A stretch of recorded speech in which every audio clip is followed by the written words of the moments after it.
Hi, I'm Bronwyn Petrie, Mayor of Tenterfield Shire. Today I have a really important topic to discuss with you, and that is the proposed significant rate rise that is going to go out to community consultation, and Council will make a decision around November.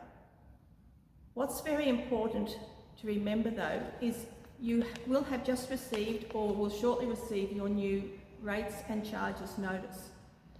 When you receive that, look at the two sections. One is ordinary rates and the other below that is service charges. When we talk about a rate rise or a special rate variation, it applies only to that part of the bill that is the ordinary rates. The service charges are unaffected by this proposal. Many of you will remember back in February, Council made a decision not to apply for a rate rise for this financial year. We did that for a number of reasons. One was the Council had only been inducted some 6 weeks before. We felt it was very rushed because there was a time limit by early March. We felt waiting another 12 months before any such rate rise came in would give people more time to recover from what we know had been extremely hard.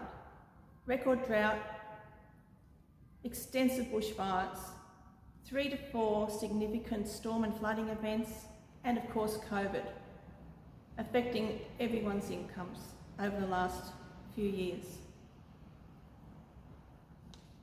We also thought that would give us more time to find more efficiencies, savings and cutbacks. We've had multiple workshops with council staff and councillors as well as community members. And we have put in place additional cutbacks to those that we had already done in the last 18 months. We have made more efficiencies and savings. We've identified parcels of land and other assets that we either underutilise or are surplus to our requirements, and these will go up for sale. However, of course, the day after we made that decision in February, Russia invaded Ukraine, and later that week we had those massive flooding events, both of which have led to rampant inflation, globally as well as locally, as a result of the fuel and energy crisis and the food issue. Unfortunately, the significant savings we have identified and put into place have mostly been eroded by those factors. So last week, Council resolved to go to the community over the next month and discuss the issues around the proposed rate increase as well as the services that we provide, in order to strike a balance between the services that the community insists on having and the cost of those services. Any such rate rise would be quarantined to roads at around 75 to 80%, buildings 10 to 15%, and parks and open spaces including cemeteries at around 10%. So it's very important to look at your rates notice. The proposed figures are a total of 86%. Over 2 years, that is the application, should that be the figure we go ahead with. And that would be divided into 43% from next financial year, and then in the following financial year of 2024-25, another 43%, totaling 86%, but that is a cumulative or compounding effect of 104.49%. We know that's significant, but please remember, Tenterfield is actually one of the lowest rated shires in the state. We do have a very high sewer charge, but the actual rates are one of the lowest in the state. Tenterfield Council is not alone in this. You will have heard Armidale, Port Stephens, Snowy Mountains and a lot of other shires are also applying for special rate variations this year, next year and most probably the year after as well. In our independent pricing and regulatory tribunal documents, we note that the last special rate variation Tenterfield had was in 2013-14. And the documents show that there was envisaged by council at that time to apply for another increase in 2018-19. Now that did not happen. Clearly there was no capacity to pay at that time, given the record drought. Unfortunately, also back in 2013-14, there was a clear decision to defer a lot of the works, particularly on our road infrastructure, and that led to some catastrophic failures due to lack of maintenance in our bridges. We've been able to claw back millions of dollars in deferred works thanks to grants from the state and federal governments, and also we've had to dip into our reserves and take out some loans. However, please remember that 73% of the rates in the Shire come from people who live outside of the Tenterfield town. Roading is very, extremely important to our Shire. We are an infrastructure Shire. We've got over 1,700 kilometres of roads in both the towns and in the rural areas.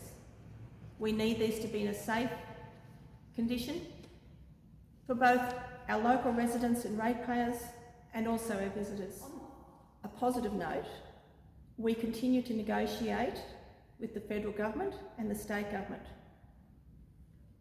Depreciation is about a third of our budget, and we have 2 ex-highways that were foisted onto council over a decade ago.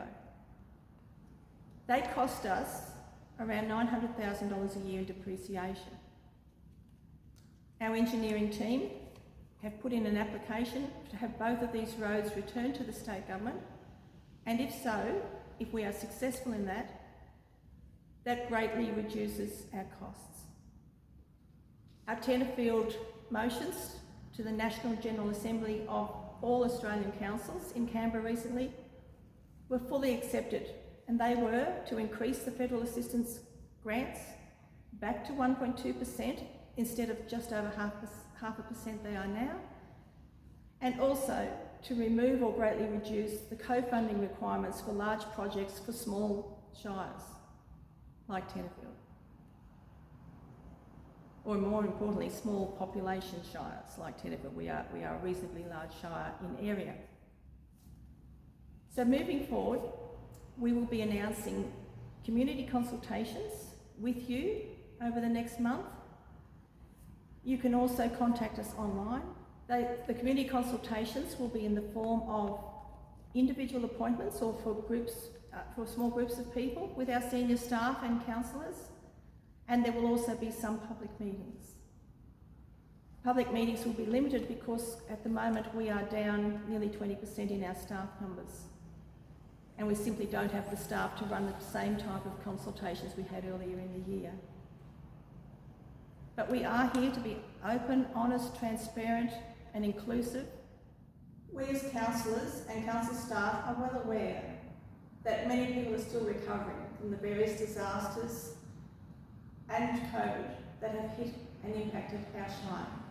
Also, the current cost of living increases. However, we have to make decisions to be financially sustainable and provide the services most important to our ratepayers and residents.